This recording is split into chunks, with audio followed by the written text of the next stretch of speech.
Nous avons écrit que plusieurs équipements militaires avaient été touchés sur le territoire d'un aérodrome de la région de Koursk.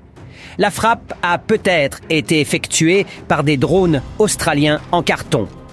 La publication RBC Ukraine, citant ses propres sources au sein du service de sécurité de l'Ukraine, rapporte que 4 chasseurs, Su-30 et un MiG-29 ont été touchés. 2 systèmes de défense aérienne, Pantsir S-1 et des radars du système de missiles solaires SS-300 ont également été touchés. La source précise que 16 drones ont été utilisés, dont 13 ont atteint la cible.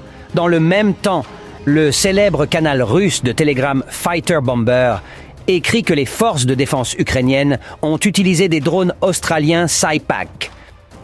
Selon lui, les drones ont été frappés dans 2 configurations, avec et sans explosifs. En outre, ils n'ont pas été lancés depuis le territoire ukrainien. Les drones sont fabriqués en carton et c'est peut-être la raison pour laquelle ils ont réussi à contourner le système de défense aérienne. Les forces de défense ukrainiennes ont reçu les drones australiens au début de l'année 2023. Le Saipak a une capacité de charge maximale de 5 IA et peut rester en l'air pendant 1 à 3 heures en fonction du poids de la charge. Il a une portée maximale de 120 km.